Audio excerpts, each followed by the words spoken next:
चमन को सजाने का था भार जिस पर, चमन को उजाड़ा भला कैसे माली।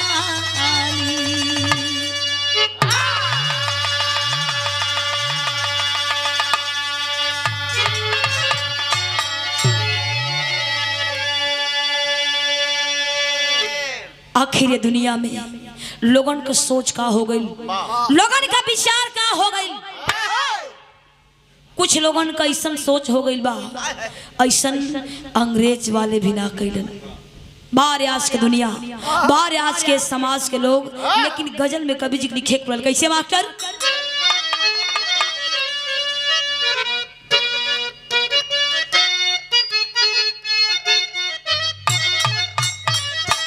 यह गजल खिलाई बा, दिल है काबा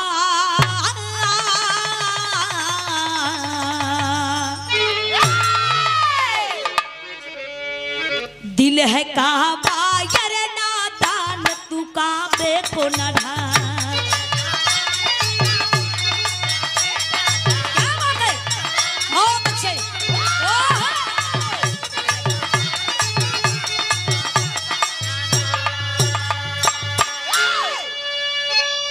दिल है काबा यार नादान तू काबे को न ढाल,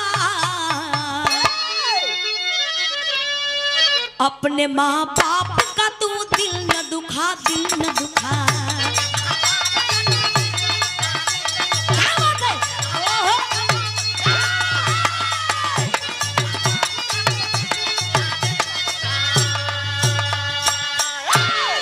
लेकिन बिरहा में कभी जिक्र लिखे पड़ल। कैसे? मेरे मौला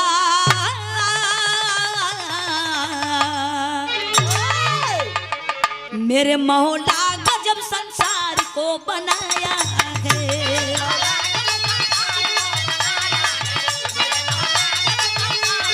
बहुत अच्छे, बहुत अच्छे।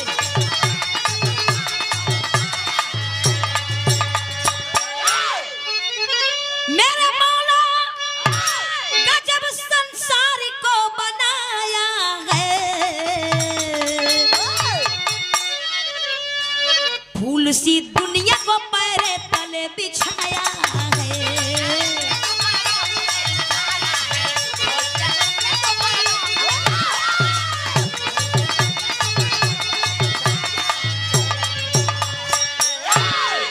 आप लोग सोचे पर मजबूर हो जेबे का ऐसनो लोग दुनिया में बा। नजम से कहे पड़ल। कैसे मास्टर?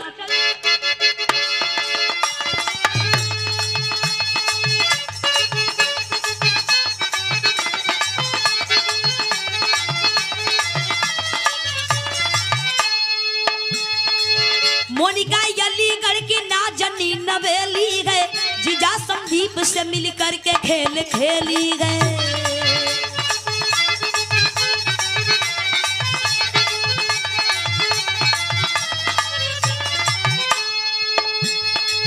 जीजा जीजी के प्रेम रंग में खटास पड़ा, लेकिन साली पर था संदीप का विश्वास पड़ा।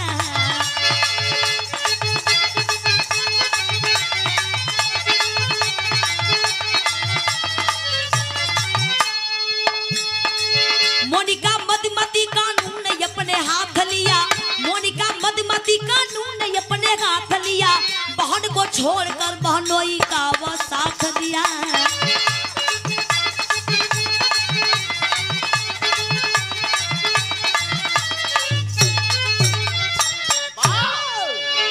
कहानी कहाँ के बा, आखिर कहानी कैसन बा?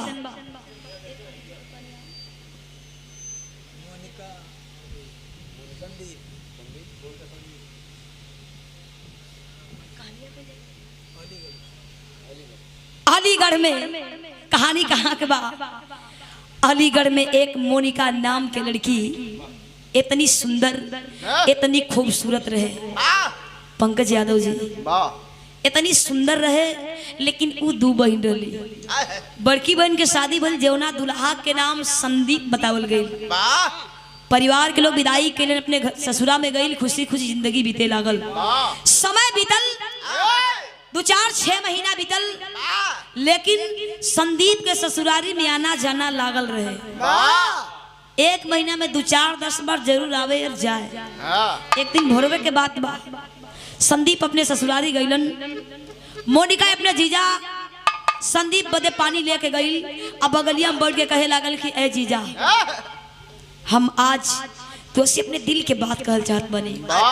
संदीप कलन कहे मोनिका, कलन क्या है मोनिका, आखिर तू कहल का चाहत बारू? कलस सुना हमार बात, हम रात दिन सपना सजाईला, ये देखिला कि काश हमार बियाह तुझसे हो जात तो खुशी खुशी अपन जिंदगी बिता लेती। हम तोरे बिना जी नहीं पाई। संदीप कलन करे मोनिका, कलन करे मोनिका, जवन बतिया हम तो से कहल चाहत रही वो बतिया तू ही कहत हो। कलन की मोनिका, मऊ तोरे बिना जी ना पाई। मोनिका कलश की देरी मत करा, चला हमसे बियाह करा।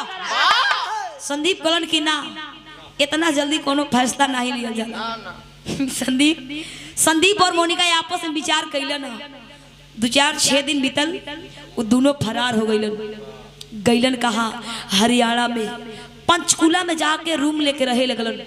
समय बीतल, संदीप कहे लगन गए मोनिका, कोनो बढ़िया वकील मिल जाइए, उनसे बतिया के तोहरे दीदिया हम तलाक देब, करीब बात वैसे बियाह करब। वही पंचकुला में एक मनमोहन वकील साहब रहत रहलन। मोनिका के लेके संदीप गलन कहे मोनिका, तू पढ़ल लिखल बाड़ू, जाके तू ही बतियाला। हम का बतियाई? हम गंवार ट्रक चलाईला, तू ब्यूटी पार्लर चलावे लो, पढ़ल लिखल बाड़ू, जाके तू ही बतियाला। मोनिका वकील साहब के ऑफिस में गई, जाके प्रणाम कैलस। तब हिल का मास्टर गीत लागल। गीत का बनबा,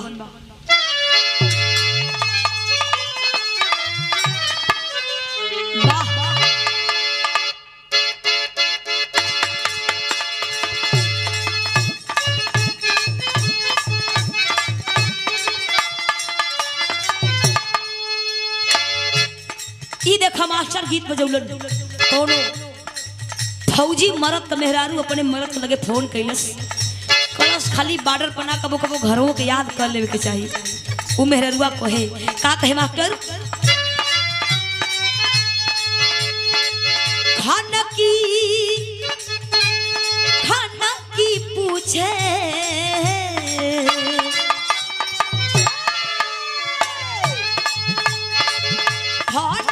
खाना की पूछे, चूड़िया कंगनवा से कब आई बा।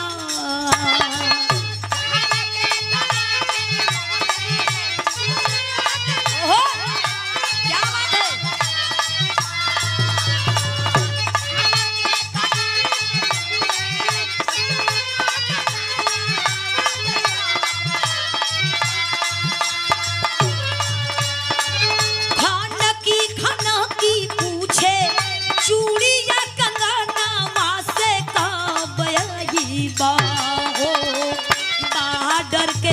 फौजी जवानवा सजनवा घरे कब गईबा।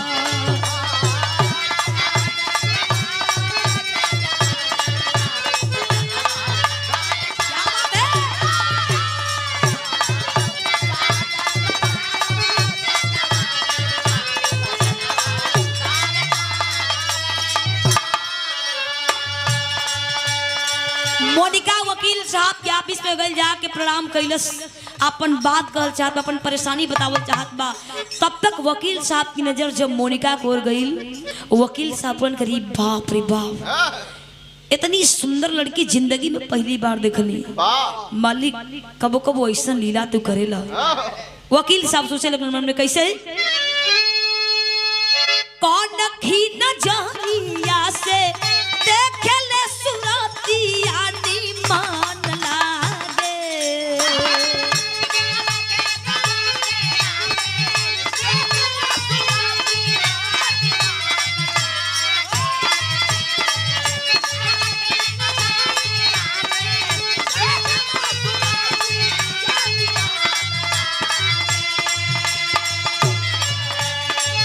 कौन खी नजरिया से देखेले सुरतिया मान लागे। बहसल हियरा में मोहनी मुरतिया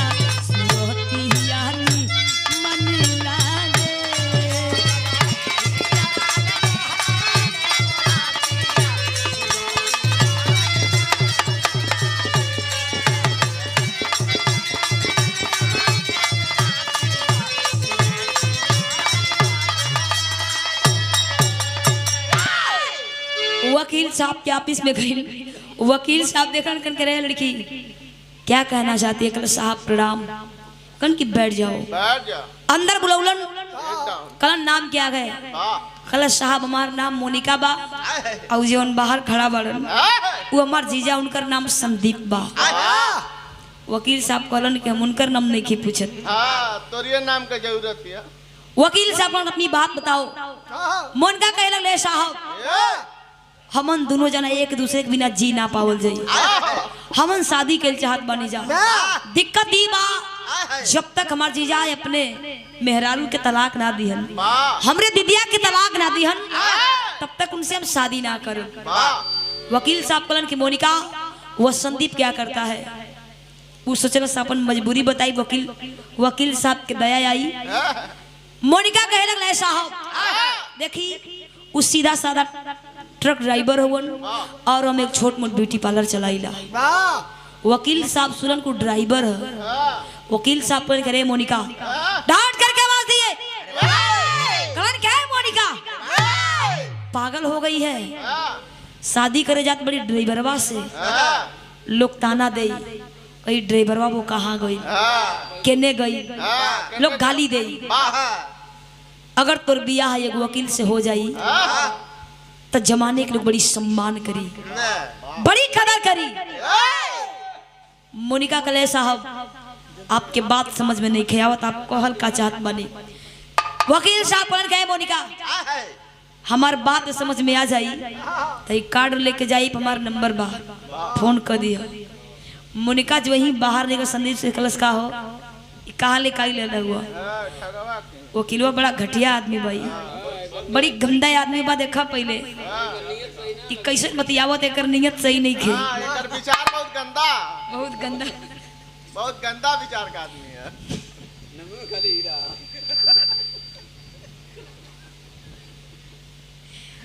वकील साहब कहे लगलन कल की मोनिका अगर समझ में आ जाए तो फोन करिए। हम कलश की फोन करब घबरा मत।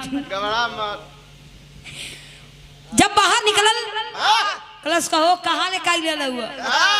बहुत पागल लगत बा वकीलवा कैसे बतियावत भाई। हम अली अपन मजबूरी बतावत है अपन जुगाड़ लगावत है। अपने फेरम पर आला। मोनिका संदीप के लेके अपने घरे गई रूम पे गई सुतल रात भर ओकरी मन में ख्याल आई। ओकरी मन में ख्याल आई कहीं हम गलती तो नहीं की करत।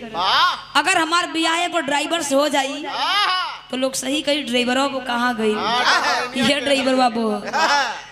अगर हमार बियाह एक वकील से हो जाई तो वकीलाइन कही बड़ी सम्मान मिली। वही राती में तुरंत मोनिका वकील साहब को लगे फोन कैलस 1 बजे राती के। कल साहब हम मोनिका बोलत बनी साहब हंसे लगलन कहन कि मोनिका हम गंदा नहीं की हमार विचार सही बा। कहन क्या है मोनिका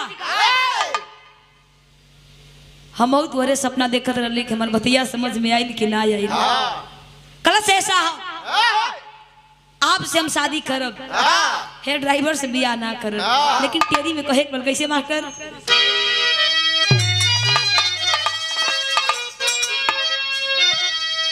नेवरिया कौन घाट पर लगी बद गए प्रीत डोर में चंदा और चकोरिया या चकोरिया या चकोरी।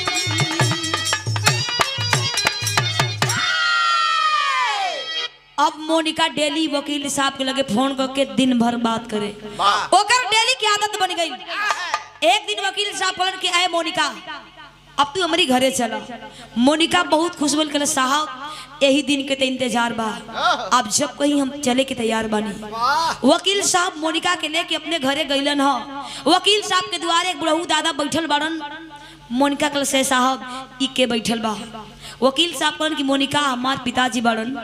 जाके मोनिका प्रणाम कैलस। तब तक वही घरवा में से 2 छोटी छोटी लड़का दौड़ के अलन ह। मोनिका कहे लगले साहब ई लोग के ह। वकील साहब कहन कि मोनिका ना बता पौनी ई हमार दोनों बचवा निखिल और तन्मय। बारे मोनिका दोनों बच्चों के गोदी में लेके बड़ी प्यार दुलार देलस, घर के अंदर लेके गई। देखत बा घरवा में बड़ी सुंदर दुल्हन। कलश ऐसा हो, कलश ऐसा हो, ई के हो? वकील साहब पर की मोनिका ना बता पौली, ई हमार मेहरारू रजनी। कलश के देखा वकीलवा के बतौलस ना कि हमार शादी हो गई बा और यहाँ तक हमके लेके चल आई। उस समय मोनिका कुछ ना बोलल। वकील साहब के मेहरारू रजनी के पास गई, बड़ी सम्मान से मिलल। वकील साहब के मेहरारू रजनी मोनिका के बड़ी स्वागत सम्मान कैली हो। धीरे धीरे समय बीतल और मोनिका और रजनी दोनों सहेली बन गई। डेली के आना जाना लागल रहे। मोनिका के जब निक ना लगे तो वकील साहब के घरे जाके वकील साहब के मेहरारू से पूरा दिन भर बात करे। एक दिन वकील साहब के मेहरारू रजनी अपने दिल के बात तो मोनिका से कहली हो। गीत लागल मास्टर, गीत कवन बा?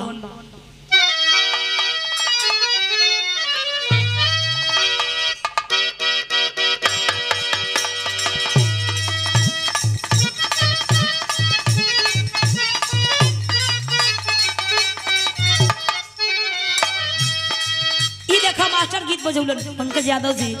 ई गीत वो के काम करी सुनला। कोनो मेहरारू अपने मर्द से कहे कि हमार हेल्प कर, तू कहत बा कैसे? ये कहे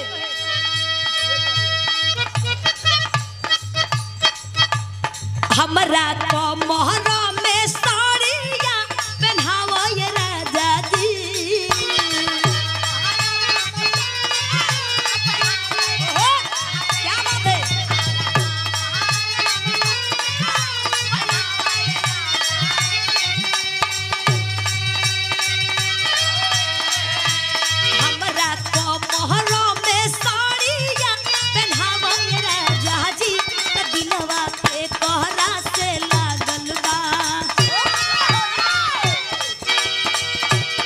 क्या बात है?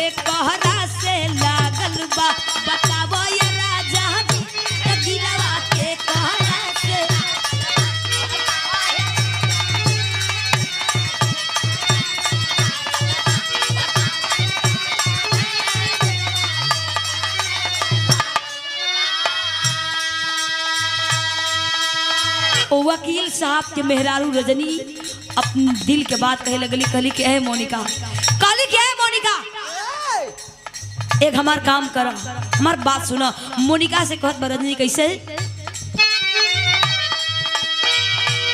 कहे रजनी ना हमें चचनावा ये सखिया।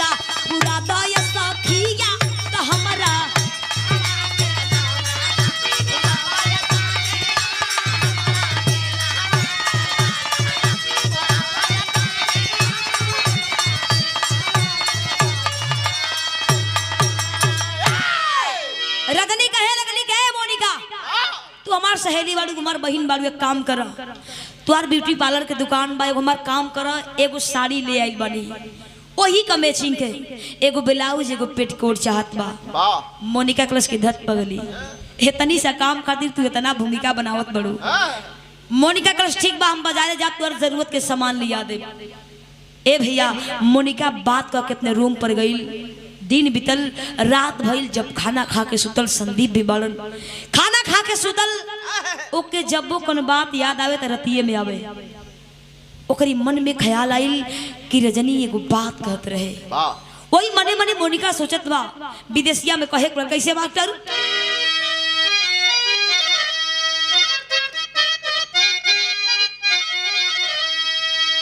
रजनी के बात सुनी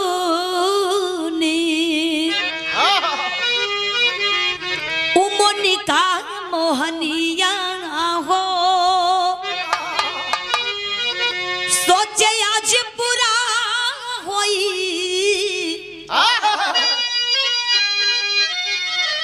जाई मोर सपना।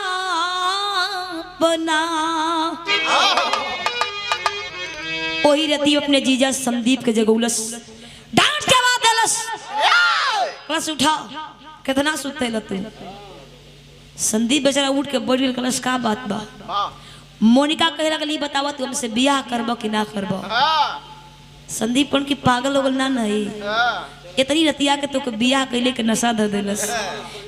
बियाह करे खातिर तो यहाँ लेके आई ले, कलश तुम्हारे को काम करा जवन हम कहत बनी तो के करे खोई। संदीप मोनिका से इतना प्यार करे, जवन मोनिका कहे संदीप करे पर मजबूर हो जाए। कहत बा कैसे, संदीप से मिली फिर उयो जना बनवलसी हो, धोखावा में रजनी के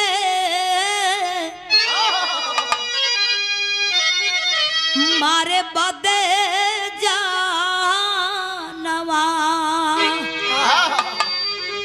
मोनिका कल जवन कहत बने खरा। सुबह में एगो तू 4 पहिया गाड़ी लेके आई है, जौने मालिक के तू ट्रक चलावेला वही मालिक के गाड़ी मांग के लेके आओ, हम कहीं घूमे जाई। संदीप पढ़ के ठीक बा। सुबह भाई संदीप तुरंत एगो सफेद कार लेके अइलन। मोनिका जितनी सुगर इतनी चालाक भी रहे, अपन मोबाइल घरे छोड़ दिलस, जाके गाड़ी में बैठल बाजार के ओर संदीप गाड़ी लेके गइलन। मोनिका रजनी के पास फोन लगावल चाहत बा, लेकिन मोबाइल नहीं खे। आखिर कैलेश का कहे के पड़ल, एक रिक्शा वाला के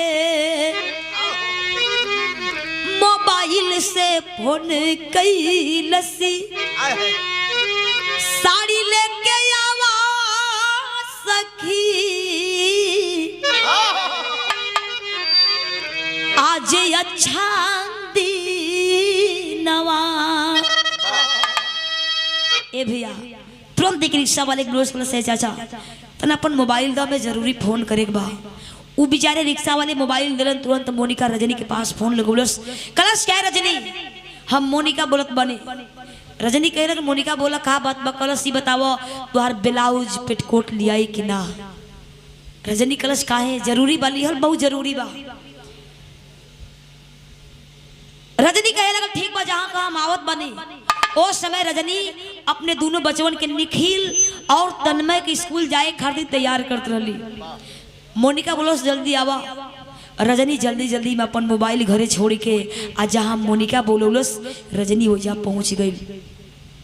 गाड़ी में मोनिका और संदीप बैठलन रजनी के। बड़ी खुश बा रजनी की आज मोनिका आज एक बहन जैसे मरबा, हमार कितना ख्याल रखेले। लेकिन कैलन का कहे के पड़ल, गाड़ी में बिठाए रसरी घर में फंसाए खींचे। संदीप गाड़ी के एकदम सुनसान जगह पर लेके गई और रजनी के घर में रसरी फंसा के एक तरफ से मोनिका और एक तरफ से संदीप खींचे लगलन। रजनी मोनिका के पैरवा पकड़ी के रवि लगल, कलश करे मोनिका तो कि अपन बहन मानीला, हमार दोनों बच्चों हमारे बिना मर जाइए। हमार निखिल तन्मय के ख्याल करी। अरे पगली तो रुपया चाहिए, ओकरी दिल में दया नाम के चीज निखे। आखिर कैलेश का कहे के पड़ल, गाड़ी में बिठाए रसरी घर में फंसाए खींचे। तड़पी तड़पी उड़ल रजनी के पारा नवा। आखिर संदीप और मोनिका मिलके रजनी के जान से मार दिलन। यहाँ के बाद छोड़ी जब समय बीतल दोनों बचवा स्कूल से घरे अइलन। वो दोनों के डेली की आदत रहे अपनी मम्मी के हाथ से खाना खिला के अपने मम्मी के खोजलन, मम्मी कहाँ बा। लोगों से कहे चाचा हमार मम्मी तुम्हारे घरे ना नहीं आई। लोग कहे ना बेटा तुम्हारी मम्मी ना आई। द्वारे बैठल बुढ़ऊ दादा से कि दादा मम्मी कहाँ गई बा। दोनों बचवा घबरा गए, आखिर मम्मी कहीं घर छोड़ के ना जाले। आखिर गई तो गई कहाँ। दोनों बचवा आके खोजत पड़न कैसे।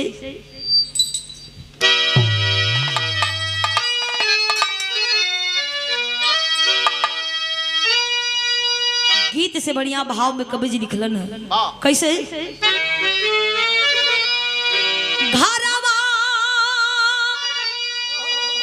निखिल तन में आइल कर पढ़ाई मोरी माई हो ए हमारी माई हो कहाँ गईलू भोजन बनाई।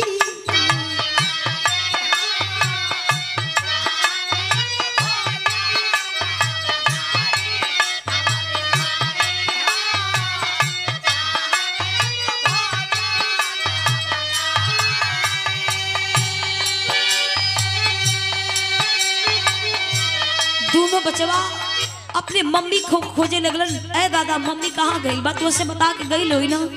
बुढ़ऊ दादा कहन कि बेटा मम्मी बाजारे न गई बा। करन कैसे? कहले दादाजी गइल बाड़ी बाजारे हाथ मुंह धोई खाना खाई ले बा प्यारे।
दोनों बचवा कहलन कि ना हमार मम्मी आई खाना खियाई तब्बे खाई जाई। रात हो गई लेकिन रजनी के पता नहीं चलल। अपने मम्मी के मोबाइल से तुरंत दोनों बचवा अपने पापा यानी वकील साहब के पास फोन कर कहन कि पापा मम्मी घरे नहीं खे तोहरी पास ना न गई लिया। वकील साहब बोले कि बेटा मम्मी यहाँ का करे आई? मम्मी कहीं गई लो ही आ जाई। वो दोनों बचवन करवाई सुन के वकील साहब घरे भाग के अलन। दोनों बचवन के समझावे लगन। सुबह भइल लेकिन रजनी के पता नहीं। 4-5 दिन बीत गई रजनी के पता नहीं चलल। वकील साहब जितना नात रिश्तेदार लोग रहल सबके पास फोन लगौलन लेकिन रजनी के पता नहीं चलल। वकील साहब मजबूर होकर के लाचार होकर के दोनों बचवन के गोदी में लेके वही पंचकूला थाने पर गईलन। दरोगा जी के आगे हाथ जोड़ के रोए लगलन। कहलन के साहब आज 5-6 दिन हो गई हमार रजनी घर से 6 दिन हो गई लापता बा घर नहीं है। दोनों बचवा कभी दरोगा जी के पैरवा पकड़ के रोवे कभी अपने पापा के पैर पकड़ के रोवे पापा हमारी मम्मी के कहीं से खोज के लिया दा। मम्मी के बिना मन के ना जी पावल जाई। माई तो माई ही होली चाहे हमार माई हो चाहे आप लोगों के माई हो। दोनों बचवा रोज मन पापा हमारी मम्मी के कहीं से खोज के लिया था। एक वकील साहब का बात रहे, वकील साहब के नाते दरोगा इतने सिपाहियों से चारों तरफ पता लगवाई लेकिन रजनी के कहीं पता नहीं लगल। वकील साहब रोए लगलन, साहब रजनी के खोज के लिए आई नहीं तुम्हारे दोनों बचवा मर जाइए। दोनों बचवा अपने पापा के आगे हाथ जोड़ के एक सवाल कैलन है, कहलन का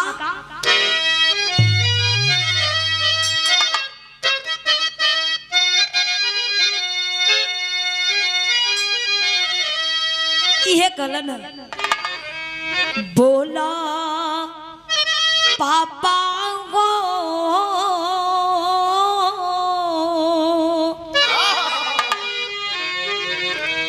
बोला पापा हो मम्मी का गवा गईल सब के छोड़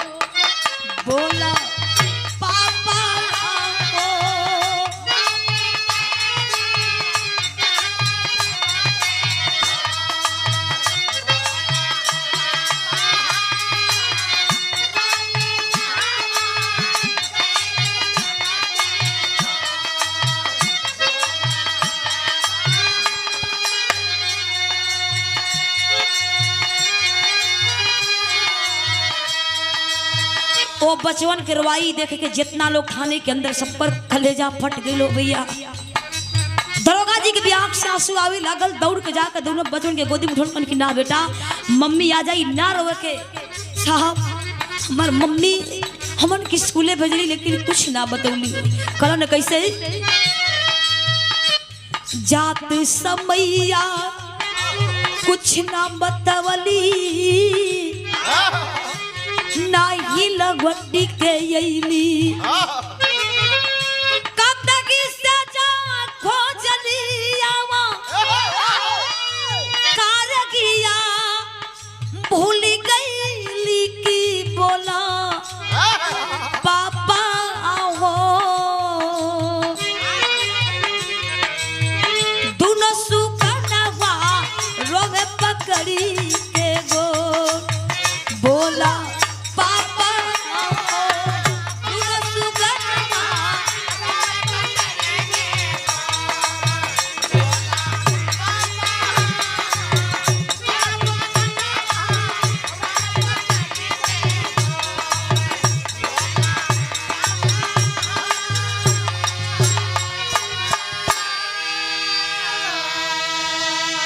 दरोगा जी जाके दोनों बचन के कि ना बेटा ना रोए के, मम्मी कहीं होई तो जरूर आई।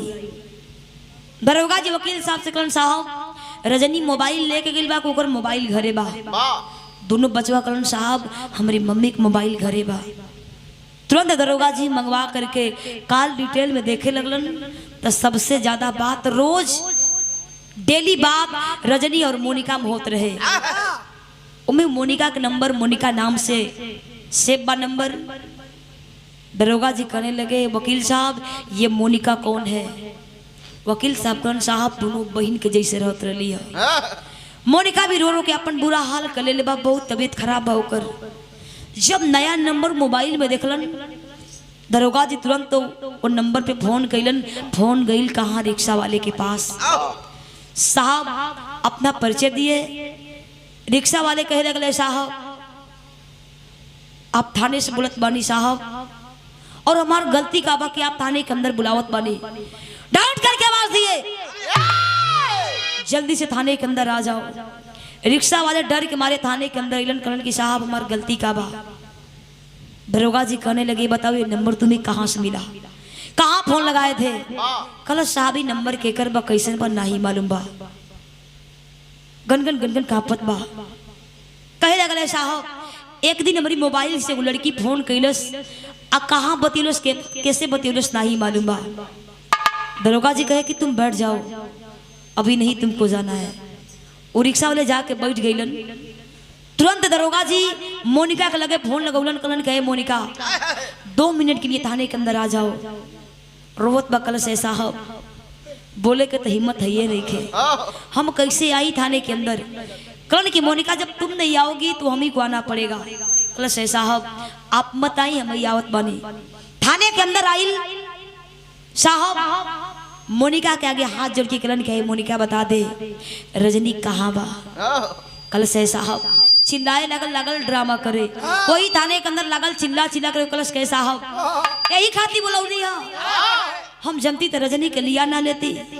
दोनों बच्चे बहुत बड़ा हमन के तबीयत खराब हो गई, हमन कितना दिन से खाना नहीं खींचा खात। रोला का आवाज जब सुलन तब भइल का पापड़ से कहे पल कैसे मास्टर?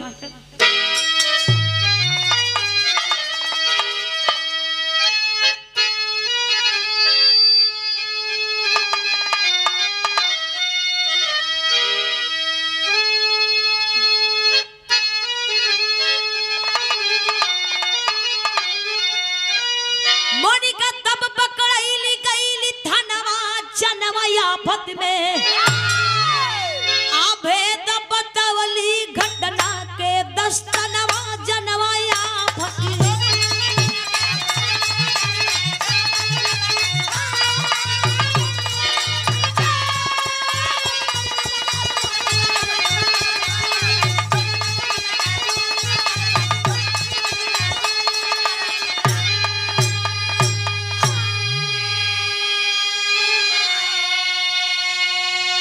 रिक्शा वाले जब रोला का आवाज सुनन दौड़ के कलन के साहब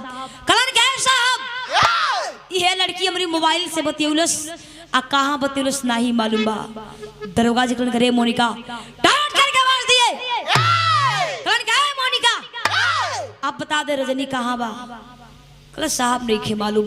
जब खींच के एक झापड़ मरलन कहल जाले जब पुलिस के मार पड़े ले जवन भूत ना भागे के वो भूत भाग जाला। कहला से साहब हम रजनी के जान से मार दिले बानी।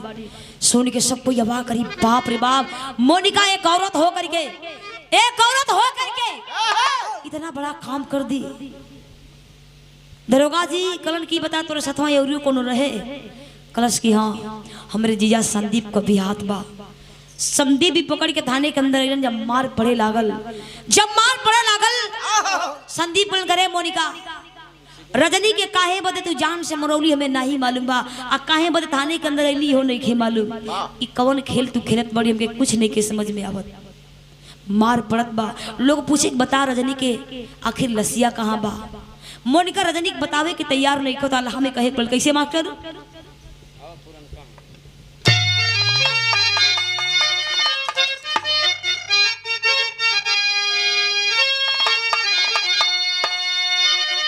हाय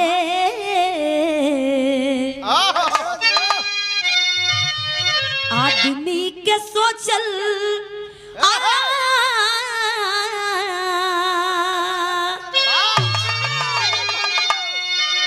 आदमी के सोचल नागी बुरा होला जग में भैया।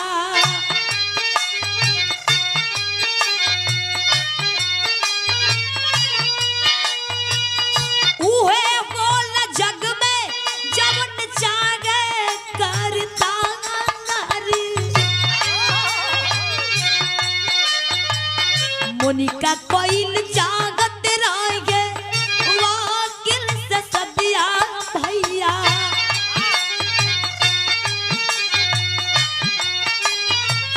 कहर बार बदिया मरलस राजा के जानी। मोनिका कोइल चाहत रहे वकील से सदिया।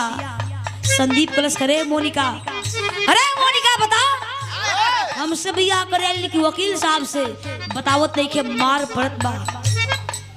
मार पड़े लागल संदीप और मोनिका। वकील साहब देखलन कि मोनिका मार खात बा। वकील साहब मोनिका के आगे जाके खड़ा कलन के साहब आखिर मोनिका के काहे बदे आप लोग मारत बानी। दरोगा जी कहने लगे ये मोनिका रजनी को जान से मार दी है। अरे बाप रे बाप सुलन आग लागल वकील साहब के गुस्सा में आंख लाल लाल बा। मोनिका का झोटा पकड़ के घसीट के बाहर लेके गेले। इतना मार पड़े लागल मोनिका तक कई बार बेहोश हो जाए। लोग पूछे लागल कि आखिर रजनी के लसिया कहाँ बा। तब बतौलो न कैसे संदीप मोनिका बा ताय कुल बतिया भैया।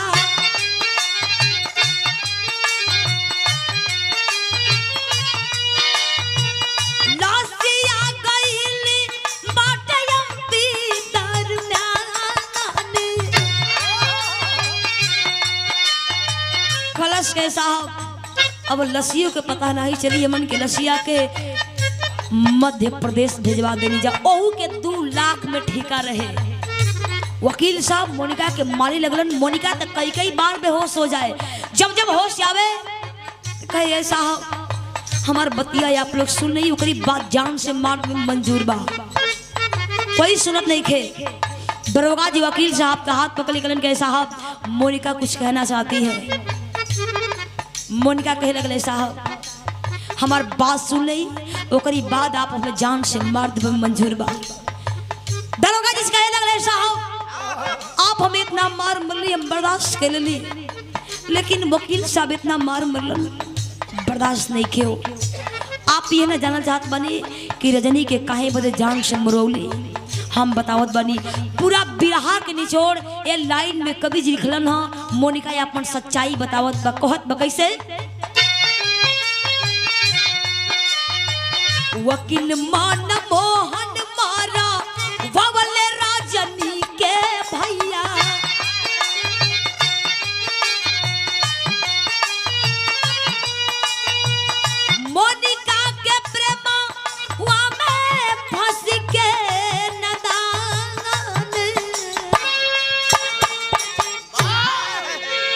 साहब आप लोग इतना मार मरली हम बर्दाश्त के लिए, लेकिन वकील साहब इतना मार मरलन हमके नहीं बर्दाश्त होत बा साहब। आप ये ना जाना चाहत बानी कि हम रजनी के काहे बदे जान से मार दनी साहब। वकील साहब ई मनमोहन वकील कलन के मोनिका हम तोरे बिना जी नहीं पाई, तू हमारे मेहरारू रजनी के जान से मार दे, ओकरी बाद हम तुझसे बियाह करब। साहब हम उहे कनी जौनी मनमोहन वकील कहलन 2 लाख में ठीका भइल रहे, ये कलन के मोनिका रजनी के लाश के इतना दूर भेजवा दिए कि कोई पता ना लगा पावे। साहब हम उहे कनी कि जौन ये मनमोहन वकील कहलन।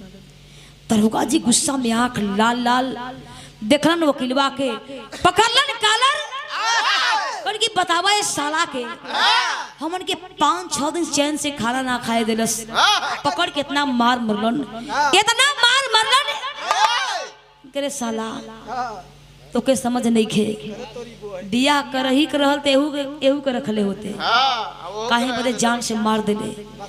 दोनों बचवा जान गइलन हमारे पापा हमारे मम्मी के जान से मरवा देलन। वही थाने के अंदर दोनों मासूम एक बात करलन, खड़ी की लाइन में कहे पल कैसे मास्टर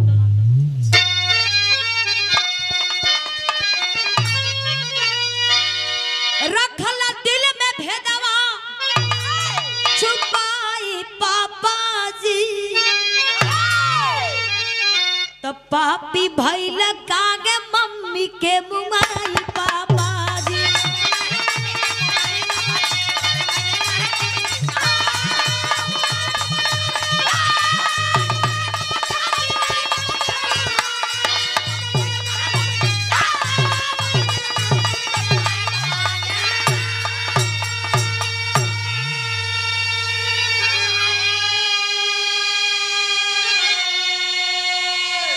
दोनों बचवा कहलन वही थाने के अंदर का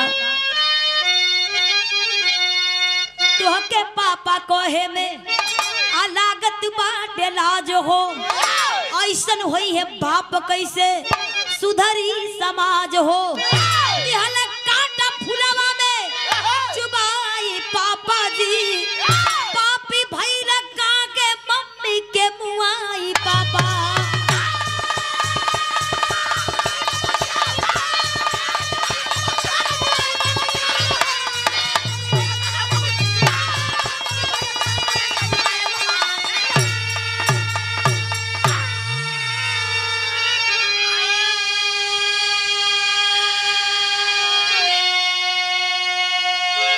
जी वकीलवा के पकड़ मोनिका को संदीप के वो 2 जना लोग जो लसिया लेके मध्य प्रदेश लोग गइल है, पकड़ के भजौलन जेल के जा सार लोग वही बियाह करी है लोग। ते दुनिया में के करी पर कोई विश्वास करी जब ऐसा लोगन के ये हाल बा, थे और लोग का करी। आखिरी बाबू कहे पल कैसे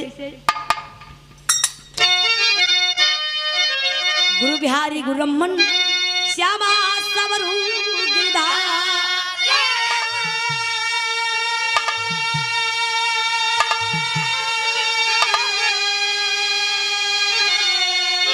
कथनी किया कभी रामा की लहर फुलवारी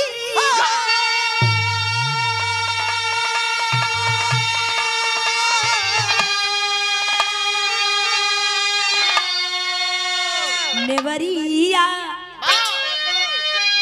कौन घाट पर लगी सरोज रामा